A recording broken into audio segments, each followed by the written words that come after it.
रामकृष्ण हरी माऊली. मी अश्विनी तुमचं स्वागत करते एका नवीन व्हिडिओमध्ये.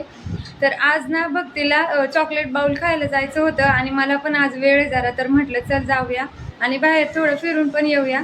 तिचं बऱ्याच दिवसापासून चाललं होतं चॉकलेट बाउल खायचं आणि आमच्या आहे ना आमच्या एरियामध्ये म्हणजे झाले 1 महिना झालाय ते चालू झाले चॉकलेट बाउलचं. एक लेडीज मस्त असं आहे ना छोटंसं स्टॉल तिने टाकलाय, तर तिथंच जायचं होतं बऱ्याच दिवसापासून. तर आज वेळ आहे तर म्हटलं चल जाऊन येऊया.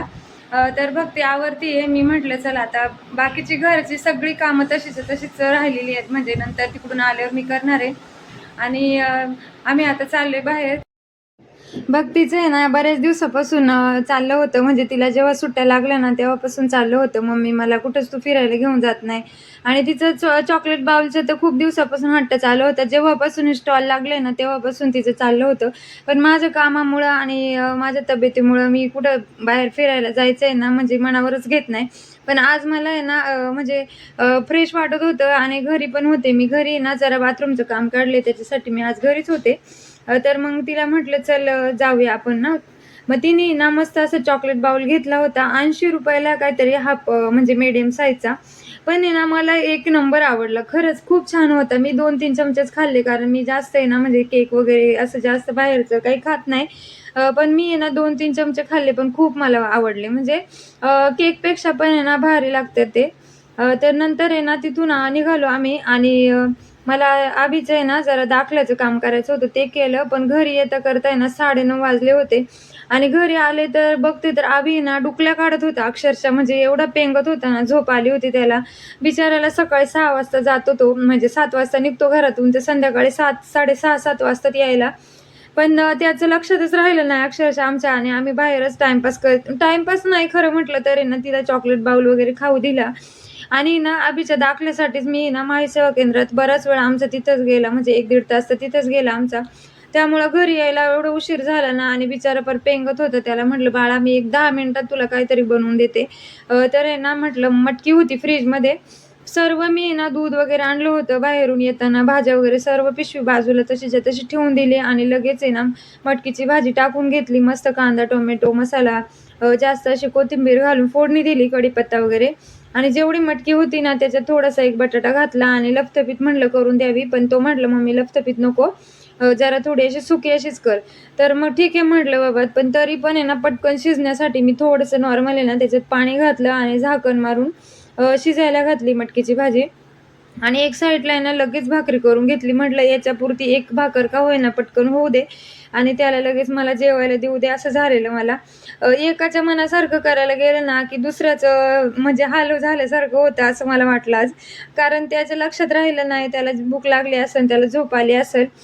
पण असो काय नाही, पटकन मी आले आणि आवरून आहे ना त्याला मस्त असं जेवायला दिलं. दही होतं फ्रीजमध्ये, त्याच्यात आहे ना मस्त अशी साखर मिक्स करून कालवून वगैरे दिली त्याला.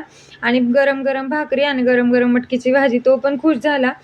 पण आहे ना त्याच्याकडे बघून खरंच मला आहे ना एकदम असं केविलवाणे वाटतं, कारण एवढंसं बारीक तोंड करून बसतो ना एखाद्या पोरीसारखा की विचारताच नको, सोय नाही. तर त्याला जेवायला वगैरे दिलं. आणि मला आहे ना मी हे आज जास्तीचं दूध कशासाठी आणलंय तर दुकानावर आहे ना छास बनवायचं म्हणजे चालू केलंय मी, घरचं छास. तर त्याच्यासाठी एक साईडला आहे ना 2 लिटर दूध गरम करायला ठेवलं आणि एक साईडला घरी वापरायसाठी ना 1 लिटरचं दुसरा टोप ठेवला गरम करायला. मस्त म्हटलं दूध गरम होतंय तोपर्यंत आहे ना डबा वगैरे पिठाचा घासून ठेवला होता मी सकाळीच, तो भरून घेतला गव्हाचं पीठ. आणि अभिजवळ येऊन जरा बसले, त्याला विचारत होते बाळा काय झालं आज, म्हणजे नाही का कॉलेजला काय शिकवलं असं तसं. पण त्याचं काय बोलायची सुद्धा इच्छा नव्हती. पटापट त्यांनी जेवून घेतलं. आणि हे ना आज सकाळी अर्धवट तोडून गेले होते. आणि नंतर दुसऱ्या दिवशीचा हा व्हिडिओ आहे. त्या दिवशी नंतर परत काहीच म्हणजे हे केलं नाही. आणि माझ्या मागचं डॉक्टर तर काय मला कधी सुटतोय ना, तेच असं झालंय की बाबा कधी माझ्या मागून आहे ना डॉक्टरचं हे सुटतंय. तर ब्लड टेस्टिंग करायची होती, कारण उद्या मला आहे ना डॉक्टरांनी व्हिजिटला बोलवलंय चेकअपसाठी. आता पोटात दुखते माझ्या, त्याच्यासाठीच आता किती दिवस झाले मी ट्रीटमेंट घेते. थोडा फरक आहे, पण दरवेळेस जेव्हा ते बोलवतात ना तेव्हा ब्लड, हिमोग्लोबिन वगैरे चेक करतात आणि काही इन्फेक्शन वगैरे आहे का ते सर्व चेक करूनच मला जावं लागतं. तर तेच घरचं नाश्ता वगैरे सगळ्यांना देऊन हे दुकानावर गेले. आणि मी पण म्हटलं भक्तीला चल आपण आहे ना मी रक्त देऊन येते, मग रिपोर्ट तर दुसऱ्या दिवशीच येतात म्हणा. आणि दुसऱ्या दिवशीच मला डॉक्टरकडे जायचं होतं. मग रक्त वगैरे दिलं तिथं आणि लगेच घरी आले भक्ती आणि मी आणि लगेच पुढच्या कामाला लागले. कारण सकाळी नाश्त्याला मी भाजी चपाती नव्हती बनवली, थोडेसे पोहेच बनवले होते. मग हे पण आले होते घरी तोपर्यंत, कारण घरी काम चालू होतं बाथरूमचं. मग भक्तीला म्हटलं तू जा दुकानावर, मग बाबा येतील पटकन घरी, म्हणजे कसं लक्ष द्यायला कामावरती बरं पडतं ना. तर मी ना मस्त दोडका आहे ना असा बारीक चिरलेला, आता तुम्ही काय म्हणता ते मला कमेंटमध्ये नक्की सांगा. आता आम्ही तर दोडकाच म्हणतो. आणि चण्याची डाळ आहे ना मी सकाळीच भिजत घातली होती, कारण माझं ठरलंच होतं फ्रीजमध्ये मस्त असं आहे ना दोडका आहे त्याचीच भाजी करायची लपतपीत. पण हे बोले की कांदा टोमॅटोची बाई काही करू नको, मस्त वाटण करून कर. तर कांदा खोबऱ्याचं मस्त असं वाटण केलं. आमच्या साईडला आहे ना म्हणजे हेच जास्त वाटण मला पण आता एवढं आवडायला लागलंय ना, म्हणजे कांदा खोबऱ्याचं वाटण. ते मस्त असं करून फोडणीला वगैरे दिलं आणि बारीक गॅसवरती शिजवून पण घेतलं. जास्त काही दोडक्याला वेळ लागत नाही शिजायला आणि जास्त आहे ना असं चिकन पण मी काही करत नाही. एकदम जास्त शिजलं ना की त्याची टेस्ट पण एवढी काही खास लागत नाही. मग नॉर्मल असं आहे ना शिजवून घेतलं, डाळ पण व्यवस्थित शिजलेली आणि एक साईडला लगेच भाकरी करून घेतल्या.